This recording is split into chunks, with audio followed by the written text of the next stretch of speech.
Can you talk to them on the bridge?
I'll take it.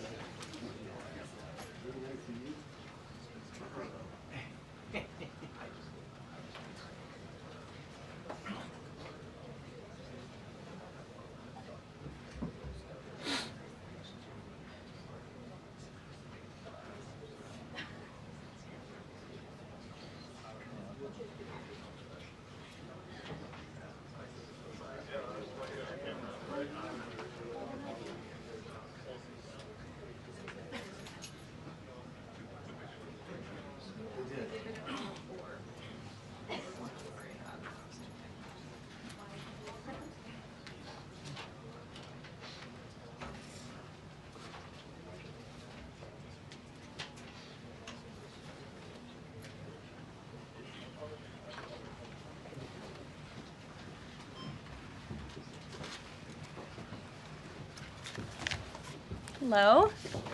Good afternoon, everybody. I brought some heavy hitters in here with me today. Today marks 1 month of President Trump's return to the Oval Office, and there is no denying this administration is off to a historic start. The president has already signed 73 executive orders. That is more than double the number signed by Joe Biden and more than quadruple the number signed by Barack Obama over the same period. These executive orders have ended burdensome regulations, sealed the border, unleashed our domestic energy sector, eliminated divisive DEI from our federal government, stopped the weaponization of government, cut waste, fraud, and abuse, reinstituted America First trade and foreign policies, and ultimately restored common sense. The president also signed the Laken Riley Act into law, which ensures ICE will detain illegal aliens arrested or charged with theft or violence. As of today, the Senate has already confirmed 18 cabinet-level nominees, which is more than at this point under the Obama administration in 2009, and more than double the pace of the Biden administration in 2021. And today, we expect Kash Patel to be confirmed as the next director of the FBI. We are proud to announce that the president will host his first official cabinet meeting here at the White House next Wednesday, February 26th. In just 4 weeks, President Trump has already hosted the leaders of Israel, Japan, Jordan, and India. And next Monday, the president will host France's President Emmanuel Macron. And on Thursday, the UK Prime Minister Keir Starmer will visit the White House as well. As you all know, over the past month, the president has taken questions from the press, all of you, nearly every single day, sometimes on multiple different occasions in the same day, on any topic any of you wish to talk about. President Trump set the tone on this approach immediately when he took more than 12 times the questions in his first few hours in office, as Joe Biden did in his entire first week. Yesterday, we hosted a local media row here at the White House with television and radio stations from across the country that reached up to 60 million viewers and listeners. In our ongoing pursuit of transparency on this one-month celebration, I am thrilled to bring three of my colleagues and our policy experts here at the White House to further recap this incredible first month of accomplishments in greater detail. We have Deputy Chief of Staff for Policy and Homeland Security Advisor Stephen Miller, the Director of the National Economic Council, Kevin Hassett, and our National Security Advisor, Mike Waltz. I will hand it over to them. They will deliver brief remarks on the accomplishments of this administration in the first month, and then we will open it up to Q&A. When we open up the Q&A portion, I do ask, for the sake of efficiency in this room, that you direct your question to the principal you seek an answer from, and I will call on you in this room. But first, I will let them roll through their remarks, and first up, I'll turn it over to Stephen Miller. Thank you. It's great to be back. And I want to just thank you all for joining today, our one-month celebration of the most historic opening to a presidency in American history. No president comes close to what Donald Trump has achieved over just the last 30 days. He has packed 8 years of transformative action, restoring this nation, restoring our laws, restoring fairness, restoring economic opportunity, restoring national security in just 1 month. No one in this country has ever seen anything like it. And when you look at the consequentiality and the significance and the transformative nature of the actions he's taking, it truly defies description. For example, in just one area, this nation has been plagued and crippled by illegal discrimination, diversity, equity, and inclusion policies. It's strangled our economy, it has undermined public safety, it has made every aspect of life more difficult, more painful, and less safe. He has ended all DEI across the federal government. He has terminated all federal workers involved in promulgating these unlawful policies. He has ended diversity, equity, and inclusion in all federal contracting. He has restored merit as the cornerstone of all federal policy, restored the full, fair, impartial enforcement of our federal civil rights laws for the first time in generations. And he has cracked down on individuals across this government and nonprofits who have engaged in illegal racial discrimination against the American people. This includes making clear to every educational institution in this country that ending diversity, equity, and inclusion, ending unlawful race discrimination, is a precondition of receiving federal funds. He has also saved women's sports by ending the participation of men in women's sports. He has ended radical gender ideology across the entire federal government, and he's pressured the private sector to also end and combat radical gender ideology. He's reestablished the scientific and biological truth that there are only two sexes in this country, male and female, that those are biologically based determinations. They are not based and can never be based on gender identity. That includes rooting out of the Department of Defense all DEI policies, all critical race theory, all gender madness, and once again having a military that is focused solely and exclusively on readiness, preparedness, and lethality. As I'm sure Kevin will talk about more, of course, he has undertaken a historic cost-cutting effort across the federal government, launching the first ever Department of Government Efficiency, uncovering corruption on a scale that we never thought imaginable, terminating every single federal worker that we have found to be engaged in the corruption and theft and the waste of taxpayer dollars, and already saving $50 billion in a single year, which over a 10-year period would be $500 billion. Just think about how vast and enormous that sum is.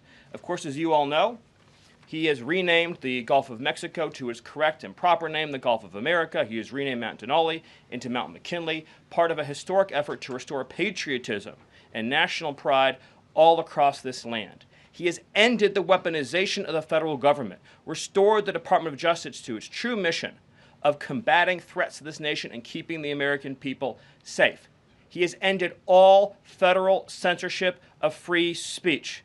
This has been one of the greatest crises that has plagued this nation. Years and years and years of the federal government violating the First Amendment to take away Americans' right of free speech. President Trump has ended that, and he has demanded that all federal workers, all law enforcement, cease any effort to intimidate the rights of Americans or to police their speech.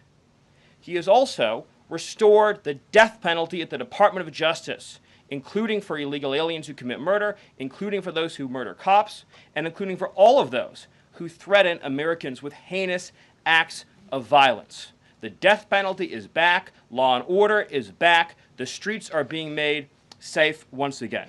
On the public health front, he has launched the nation's first ever commission, the MAGA Commission, Make America Healthy Again, following the historic confirmation of RFK Jr., to finally uncover the true root causes of the public health crisis in this country, the childhood disease epidemic in this country, the spiraling rates of pediatric cancer, and devastating childhood sickness.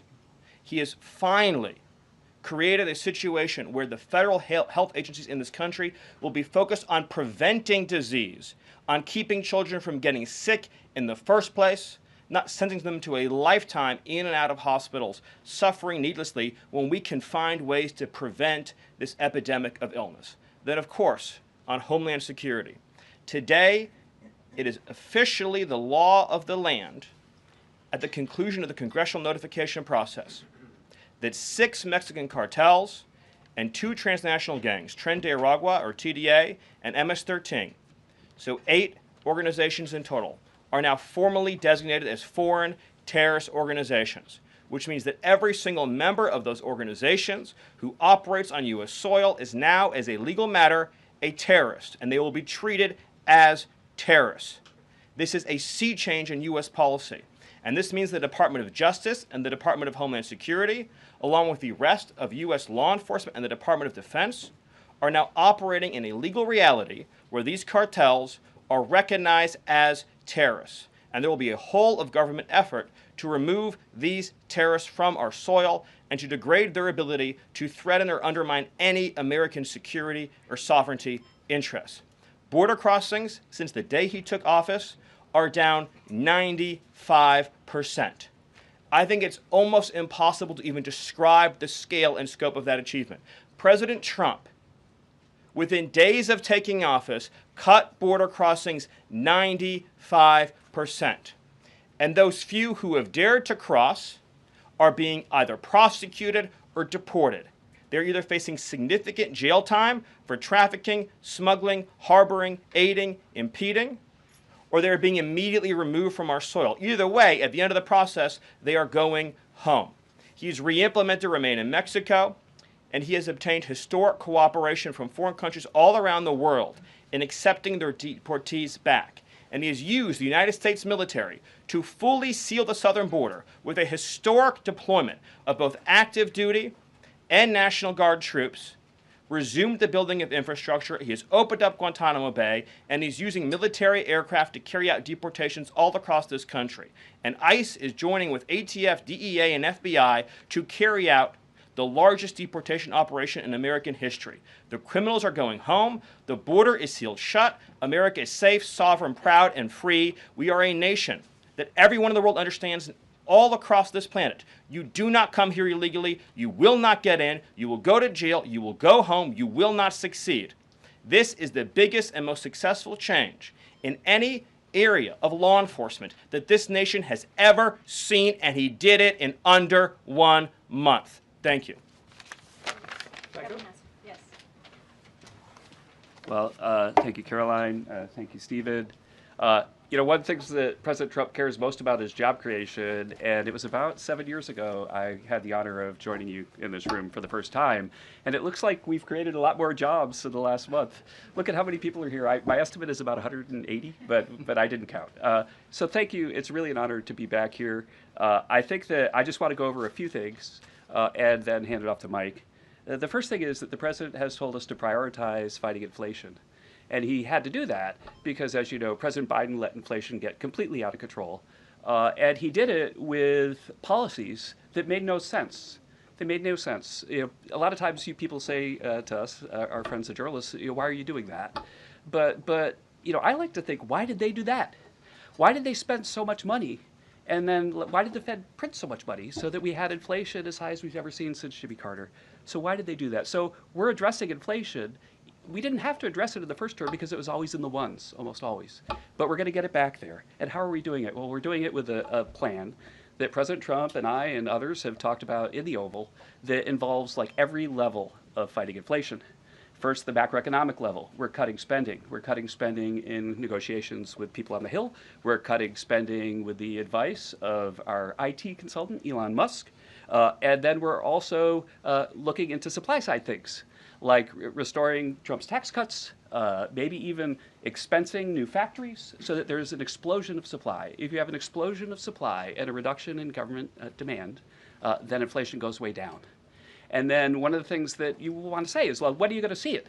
Well, the first thing that you'll see when the markets believe that we're going to get inflation under control is that the 10-year Treasury rate goes down, because that's how they think about future expected inflation. And so we're still going to see some memory of Biden's inflation. It's not going to go away in a month. But the 10-year Treasury before the last consumer price index had dropped about 40 basis points. 40 basis points because markets were optimistic about our ability to fight inflation. 40 basis points is kind of not a fun thing to say. Economists talk that way, I apologize. But the way to think about it is, for a typical mortgage, if that affects the mortgage rate, then it's going to save a typical family buying a house about $1,000 a year. And that's just in our first month. Okay.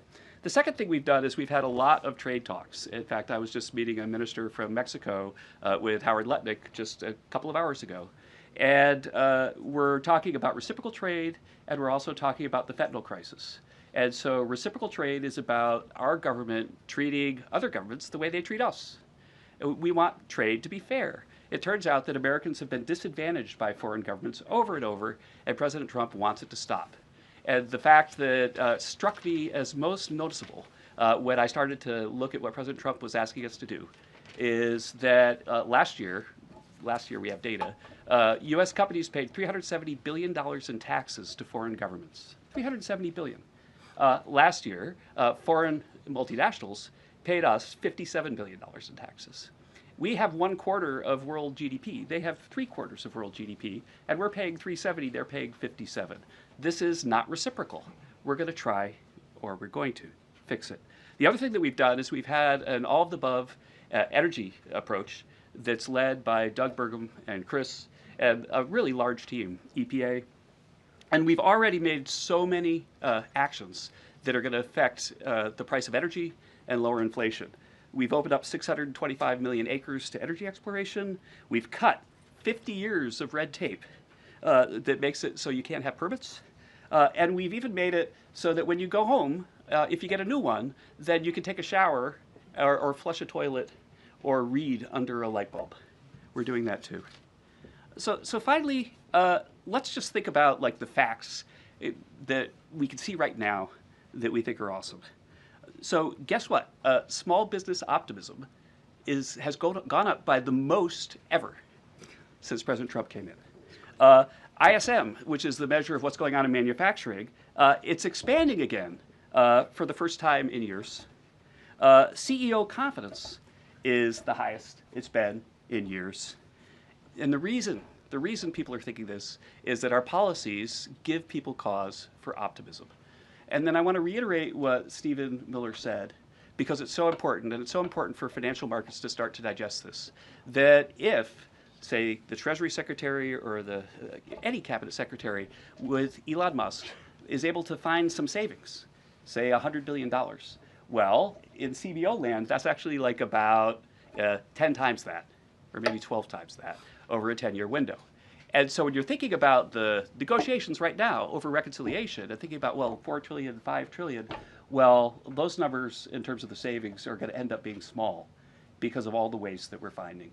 And so we're incredibly optimistic about the future of inflation and the future of our economy, and we're optimistic because we're making so much progress so far, and we already see it in market prices. And with that, I'll hand it off to Mike. All right. Thanks, Gil. Well, good afternoon. What a month, and what a sea change in our foreign policy. In addition to what we're doing on the border and restoring American sovereignty, in addition to what we're doing in our economy and the job creation and the inflation reduction, we are bringing the world back to where it was at the end of President Trump's first term, which is a world of peace, prosperity, and looking forward and getting us out of the chaos that we've just seen over the last 4 years. So over the last month, Just to name a few, I had the honor of sitting in the Oval Office as President Trump spoke with President Putin, and then immediately spoke with President Zelensky, and both of them said only President Trump could bring both sides to the table, and only President Trump could stop the horrific fighting that has been going on now for the better part of 4 years, and that only President Trump could drive the world back to peace. Both of those leaders said that in back-to-back calls. And of course, we just had our historic talks mediated by our good friends and partners, Saudi Arabia. We give great thanks to Crown Prince Mohammed bin Salman for hosting, and sat down for the first time in years with the Russians and talked about a path forward with peace. On top of that, and one of the things that led to that, was the tremendous confidence building measure that we had with the release of Mark Fogel. I'll remind everyone, the last time that we had an American released from the Russians, either we gave up a deadly spy, pressured our allies to give up a lethal killer, or we released, under the Biden administration, the world's most notorious arms dealer, Victor Bout, who, by the way, had one of his main clients for arms, the cartels in Mexico and Central America. We gave up none of that. This was released as a confidence-building measure, working with our great Middle East envoy, Steve Witkoff, and our Secretary of State as a first step towards opening these talks and then moving forward towards peace. On top of that, we've secured, just in a month, the return of 12 American hostages from Russia, from Bulgaria, from Venezuela, the Taliban, and Hamas. Excuse me, that's from Belarus, not Bulgaria. We also had, for the first time in quite some time, we took out a senior leader of ISIS, an international financier and recruiter that the military had been trying to take out for quite some time, and wasn't able to do so, frankly, because of a bureaucratic approval process. President Trump said, take him out, and that ISIS financier and leader is no longer on this earth. We've also taken action to eliminate other terrorist organizations in the Middle East. We drove, before the president was even in office, he started talking consequences for people that would hold Americans. Heretofore, there's been nothing but upside. You take an American, you get some better deal. You take another one, maybe you get a better deal. No more. There is now nothing but downside for taking Americans illegally, either as hostages or illegal detainees. And when President Trump sent a very clear message across the Middle East, but particularly to Hamas, that there would be all hell to pay, we suddenly saw a breakthrough. And now we just saw the release of yet another group of hostages. There have been dozens now, including 2 Americans that we've seen once again reunited with their families. As part of the talks with King Abdullah, he offered, and I think the entire world is graciously accepted, to take 2,000 sick children, cancer patients, and others out of Gaza as a humanitarian gesture.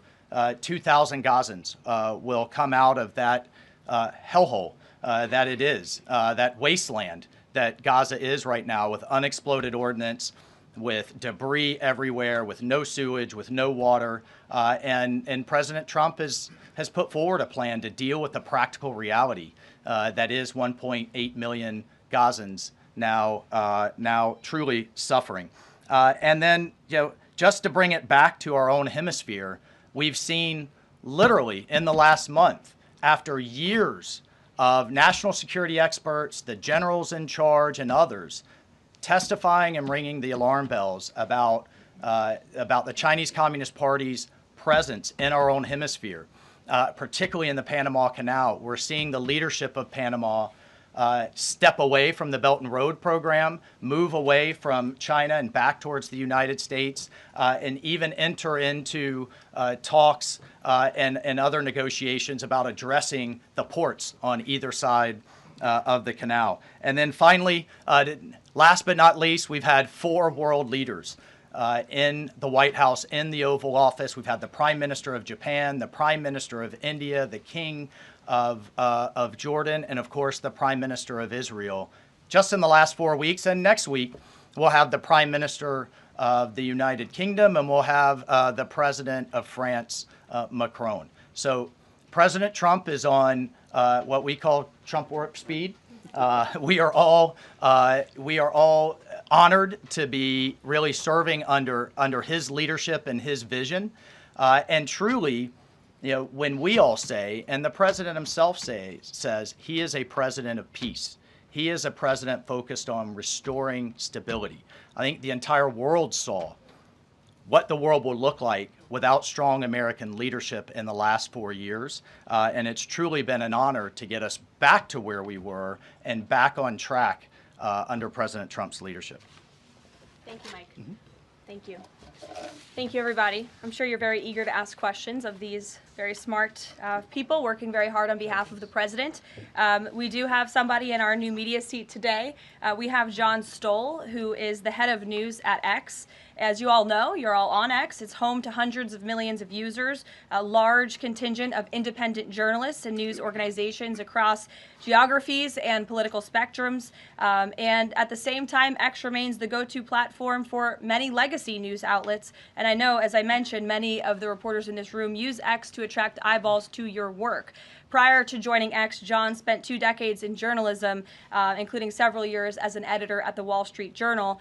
We are excited to have him in the briefing room today. John, we'll let you kick it off. And as I said at the top, please direct your question to the individual up here who you'd like an answer from. John, why don't you begin? All right, thank you very much. I am sitting in for a thriving ecosystem of journalists, independent and emerging news organizations who do depend on X for publicity, for a business model. And so I look forward to seeing many of them in this seat in months and years to come. I also thank you, Karoline, for opening this seat up to new media. It really is a testament not only to your open-mindedness, but also to innovation, that you'd actually think about, folks that are not traditionally credentialed to be in this room, and not only have a question, but also to witness. This is a very important intersection of power and the free press. And so just the ability to witness this and be part of it, brings everybody's game up. So thank you for that. I think this is for Mike Waltz. My question is about Ukraine. Sure. For about more than 10 years, I've been fascinated, like many, with what's going on. Was in Northern Europe, working out of the Baltics when Crimea was annexed, and was a lot of this came on Twitter. The platform used to be known as Twitter. Was a lot of European leaders would talk about their disappointment and solidarity with Ukraine, but when it came to actually doing something, it felt like they were passing a hot potato and sent it over the Atlantic. I wonder how much of what we're seeing right now out of the administration of President Trump is a call to Europe and the European leaders and the allies that we've traditionally had to pick up that hot potato and start doing something a little bit more concrete to win and preserve the peace in Ukraine. The second question I have is, it's related, is there's been a lot of speculation that President Trump and the administration might be manipulated by Vladimir Putin. I wonder if you can just talk a little bit about the administration's posture and your confidence in the competence of this administration to go toe-to-toe with Vladimir Putin. Well, if there's I'll take the second question first. If there's anybody in this world that can go toe-to-toe with Putin, that could go toe-to-toe with Xi, that could go toe-to-toe with Kim Jong-un, and we could keep going down the list, it's Donald J. Trump. He is the deal maker in chief. There is no question that he is the commander in chief. And I, for one, and I think all Americans and around the world should have no doubt about his ability to not only handle Putin, but to handle the complexity of driving this war to an end. And then on your first piece on Europe, I'll take you back to 2014. You're right, there was a lot of hand-wringing in Europe and not a lot of action. There's also a lot of hand-wringing here in Washington under the Obama administration and not a lot of action. They literally threw blankets at the problem. And so I'll remind everyone that Putin had some type of conflict, invasion, or issue with their neighbor under President Bush with Georgia, under President Obama with Ukraine 2014, not under President Trump, 45, and again with President Biden in 2022. The war should have been deterred. The war should have never happened, and I have no doubt it would not have happened under President Trump and will stop under President Trump again. But I just want to push back on this notion of our European allies not being consulted as we've entered into this process. I already mentioned the immediate phone call President Trump made to President Zelensky. He has talked to President Macron of France repeatedly last week. President Macron convened European leaders and then is coming here on Monday. Prime Minister Starmer is coming next Thursday. I've talked to every one of my national security advisor counterparts across the spectrum in Europe. I've talked to Secretary General Rutte, the leader of NATO, the Secretary General of NATO. We have repeatedly, oh, by the way, we had half our cabinet, 7 cabinet officials, including the vice president, at the Munich Security Conference, all engaging, all listening, and all making sure our allies are heard. However, we've also made it clear for years, decades even, that it is unacceptable that the United States and the United States taxpayer continues to bear the burden, not only of the cost of the war in Ukraine, but of the defense of Europe. We fully support our NATO allies. We fully support the Article 5 commitment, but it's time for our European allies to step up. And one of the things that Secretary General Rutte said on our call was, this last couple of weeks have been a real wake-up call. And I asked him, what have you been missing the last couple of years? The fact that we are going to enter into a NATO summit this June with a third of our NATO allies still not meeting the 2% minimum, a commitment they made a decade ago, literally a decade ago, with a war on their doorstep, the largest war that they're all extremely concerned about, but yet it's, well, somebody else needs to pay. We've got other domestic priorities. It's unacceptable. President Trump's made that clear. And the minimum needs to be met. We need to be at 100% in this June at the NATO summit. And then let's talk about exceeding it, which is what President Trump has been talking about with 5% of GDP. Europe needs to step up for their own defense as a partner, and we can be friends and allies and have those tough conversations. Great.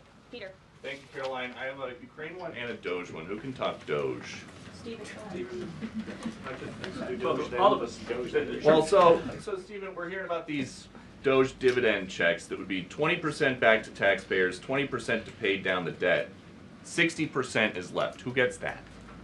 Well, the way that it works is when you achieve savings, you can either return it to taxpayers, you can return it to our debtors, or it can be cycled into next year's budget, and then it just lowers the overall baseline for next year. So in other words, you can just transfer into the next fiscal window and then lower the overall spending level. And that means that you can achieve a permanent savings that way, and that reduces the deficit. And when is it that people might see those checks? Well, this is all going to be worked on through the reconciliation process with Congress that's going underway right now. As you've seen, the Senate's moving a bill, the House is moving a bill. The President has great confidence in both chambers to deliver on his priorities. I would just take this opportunity to note that President Trump has made a historic commitment to the working class of this country to fight for major tax relief and major price relief. And cutting spending, as Doge is doing, and cutting taxes is the key to delivering on both of those promises, and President Trump is resolutely committed to doing both. Thank you. And on Ukraine, I guess this is for Mike. Sure. After the president's post on Truth Social yesterday, need to know, who does he think is more responsible for the Russian invasion of Ukraine, Putin or Zelensky? Well, look, his goal, Peter, is to bring this war to an end, period. And there has been ongoing fighting on both sides. It is World War I style trench warfare. His frustration with President Zelensky is that you've heard is multifold. One, there needs to be a deep appreciation for what the American people, what the American taxpayer, what President Trump did in his first term, and what we've done since. So some of the rhetoric coming out of Kyiv, frankly, and insults to President Trump were unacceptable, number one. Number two, our own Secretary of Treasury personally made the trip to offer the Ukrainians what can only be described as a historic opportunity. That is for America to co-invest with Ukraine in their minerals, in their resources, to truly grow the pie. So case in point, there's a foundry that processes aluminum in Ukraine. It's been damaged. It's not at its current capacity. If that is restored, it would account for America's entire imports of aluminum for an entire year. That one foundry. There are tremendous resources there. Not only is that long-term security for Ukraine, not only do we help them grow the pie with investments, but we do have an obligation to the American taxpayer in helping them recoup the hundreds of billions that have occurred. So, rather than enter into some constructive conversations about what that deal should be going forward, we got a lot of rhetoric in the media that was incredibly unfortunate. And I could just tell you, Peter, as a veteran, as somebody who's been in combat, this war is horrific. And I think we've lost sight of that, of the literally thousands of people that are dying a day, families that are going without the next generation. And I find it kind of, frankly ridiculous. So many people in Washington that were just demanding, pounding the table for a ceasefire in Gaza are suddenly aghast that the president would demand one and both sides come to the table when it comes to Ukraine, a war that has been arguably far greater in scope and scale and far more dangerous in terms of global escalation to U.S. security. And I do have one for Karoline. Does President Trump have a bet with Trudeau about this USA-Canada hockey game tonight? And when there is a big hockey game on, is the president watching for the goals or for the fights?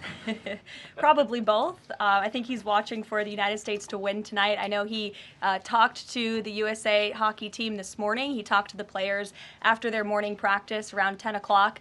And I also spoke to some folks from that team after. They were jubilant over President Trump's comments to the team. I believe they're going to put out a video of that call. So he looks forward to watching the game tonight, and we look forward to the United States beating our soon-to-be 51st state, Canada. Bloomberg, go ahead. My question is for Mike Waltz. Can you give us a readout of Kellogg's meeting with Zelensky that just wrapped up? And in particular, Zelensky publicly rejected this deal about the rare earth minerals. Where does that stand? Well, we're going to continue to have, he needs to come back to the table, and we're going to continue to have discussions about where that deal is going. Again, we have an obligation to the taxpayer. I think this is an opportunity. The president thinks this is an opportunity for Ukraine going forward.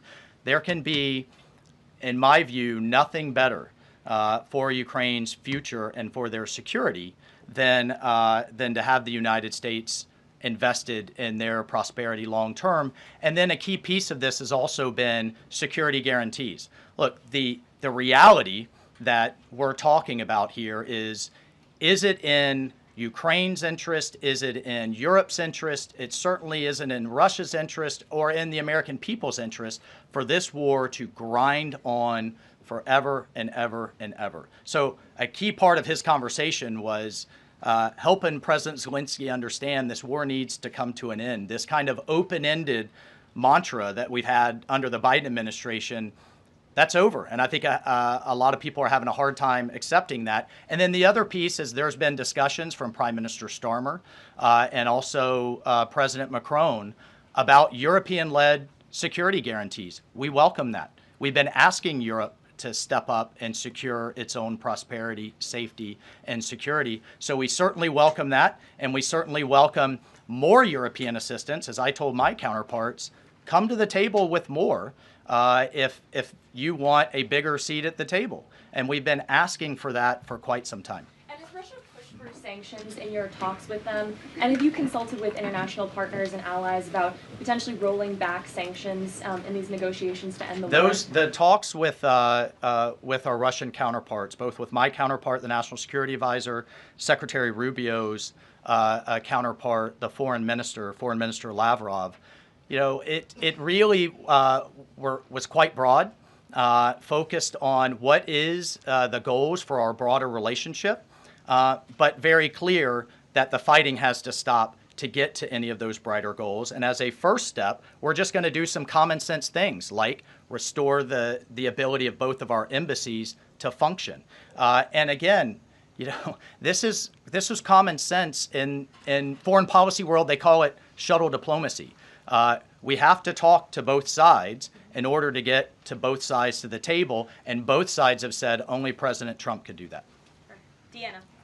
Thank you, and my question is for Mike Waltz. All right. The president has called Zelensky a dictator. Does he view Putin as a dictator? And does he want Zelensky out of power? I know he's called for elections. And then thirdly, the head of the Defense Committee in Ukraine's parliament just has claimed that the U.S. has stopped selling weapons to Ukraine. Is that true? Well, most of our weapons that have gone to Ukraine have been part of a drawdown authority where we've literally taken them out of our stocks and then eventually through appropriations started buying them again to refill our stocks. I'll just state that there has been a lag in a lot of that process. So many of our stocks, as we look at our operations around the world, are becoming more depleted. That's one of the reasons many people have had a lot of concern about when does this end? How much is it going to take? How many lives will be lost? How much will we spend? As a member of Congress, we repeatedly asked the Biden administration those questions, and we never got a satisfactory answer. Look, President Trump is obviously very frustrated right now with President Zelensky. The fact that that he hasn't come to the table, that he hasn't been willing to take this opportunity that we have offered. I think he eventually will get to that point, and I hope so very quickly. But President Trump, as we made clear to our Russian counterparts, and I want to make clear today, he's focused on stopping the fighting and moving forward. And we could argue all day long about what's happened in the past. Reagan. Yeah, what about What about the IRS? Excuse me, I just called on Reagan. Reagan, go ahead. I have a question for Stephen and a question for Mike. Sure. Stephen, I can start with you. There have been Thank you. reports that Trump is unhappy with the rate of deportations and he wants them to be higher. Is the president happy with the rate of deportations, and are there any plans to speed up the process? Well, first of all, we all appreciate the encouragement from the media to deport as many illegal aliens as humanly possible. So thank you, and I will promise you that the full might of the Department of Homeland Security, the Department of Justice, the Department of Defense, and every element and instrument of national power will be used to remove, with speed, all criminal illegals from the soil of the United States of America, to enforce final removal orders, and to ensure that this country is for American citizens and those who legally belong in this country. We inherited an ICE that was completely shuttered. We inherited a Department of Homeland Security whose sole mission was to resettle illegal aliens within the United States of America. In 30 days, the president sealed the border shut, declared the cartels to be terrorist organizations, has increased ICE deportations to levels not seen in decades, and we are shortly on the verge of achieving a pace and speed of deportations this country has never before seen. Thank you. And Mike, there have been reports that there's some underground opposition to Trump's pick for Undersecretary of Defense and Policy, Elbridge Colby. Have you or anyone from the administration been personally lobbying senators to support Elbridge Colby? Look, I've worked with Bridge Colby in the past. He has the president's full support to be the Undersecretary of Policy, which will be a critical policy arm for Secretary Hegseth going forward that will implement a lot of these policies. And really, that's been to the extent of it. I think there's been a lot of kind of, breathless, I don't know, back and forth in the press, but we're full speed ahead to get the president's team in place so we can implement his America First policy. Thank you. Mike has spoken pretty extensively. Does anybody have questions for Stephen or for Mr. Hassett? Nobody wants to talk about the economy? Sure. IRS? Okay, go ahead. This would be for either one of you. So we reported, several other outlets have reported that about 3,500 people are due to be lose their jobs at the IRS by the end of the week. If the goal of these spending cuts across the federal government has been to reduce the debt, why impose some of the deepest cuts we've seen so far at the agency responsible for raising revenue for the federal government? Well, I think our objective is to make sure that the employees that we pay are being productive and effective. And there are many, many more than 100,000 people working to collect taxes, and not all of them are fully occupied. And the Treasury Secretary is studying the matter and feels like 3,500 is a small number, and probably can get bigger, especially as we improve the IT at the IRS. And so I think that it's absolutely something that is on the table for good reasons. And the point is that don't just talk about the IRS, talk about all of government. That there are so many places. I live in D.C. You maybe live in D.C. where nobody's going to the buildings. People aren't commuting because nobody's doing their job. We look back and we see that there are all these people doing 2 jobs while they're getting a government payroll on the payroll. So the point is we're fixing that, and the IRS is a small part of that picture. So you're saying that everybody who's being let go was doing a bad job?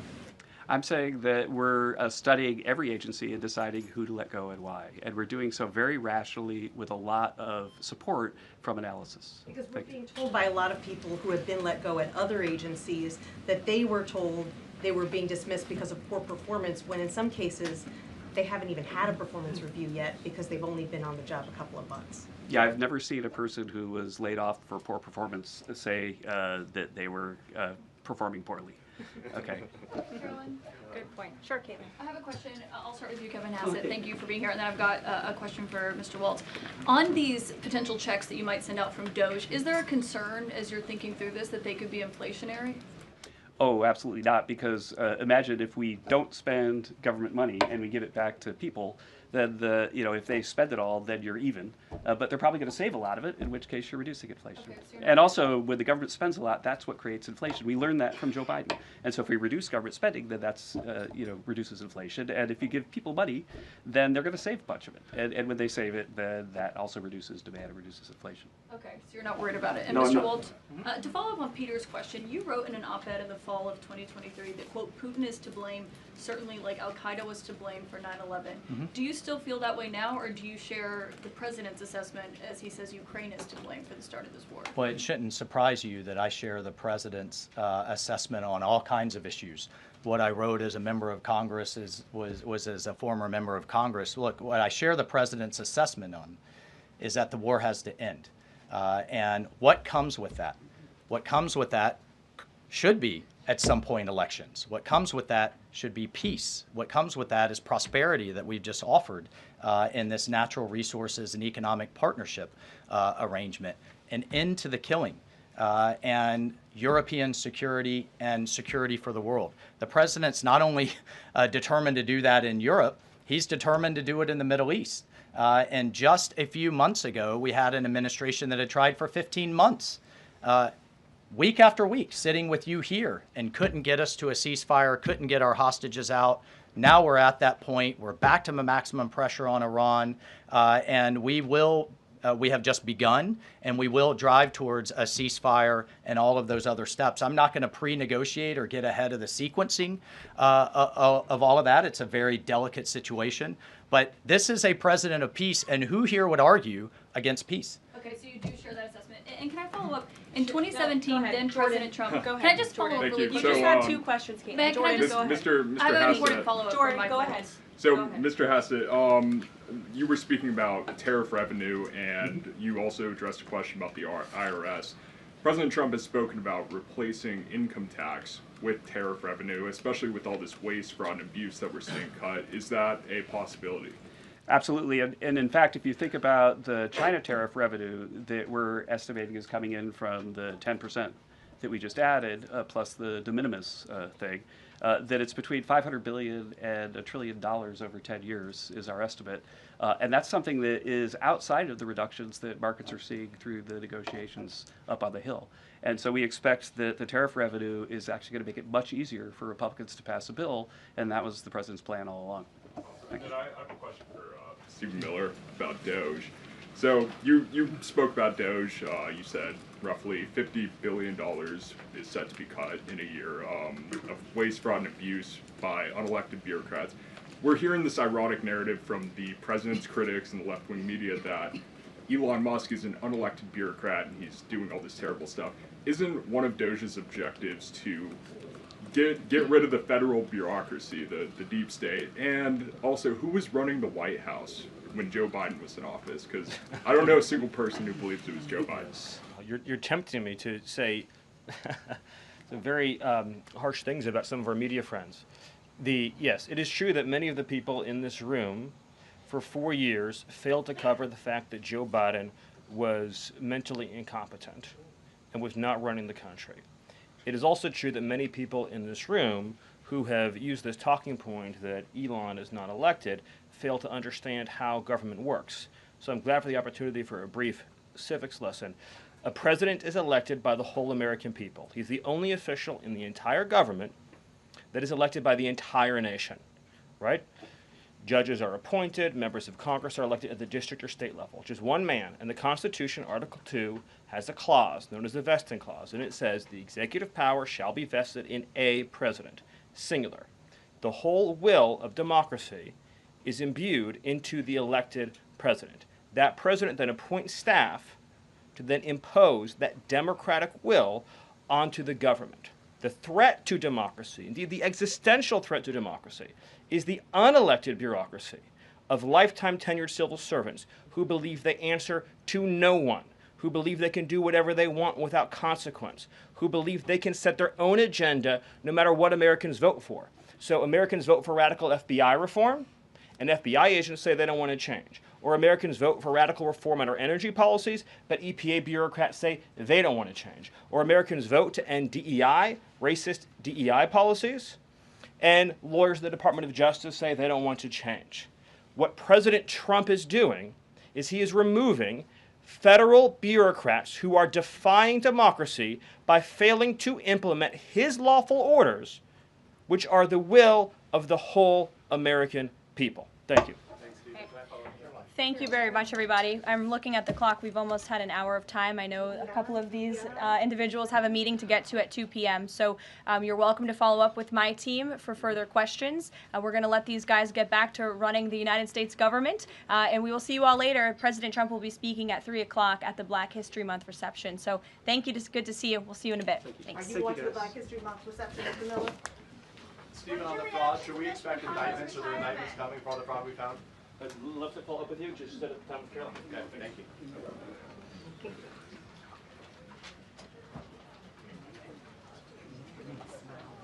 When I say DEI, so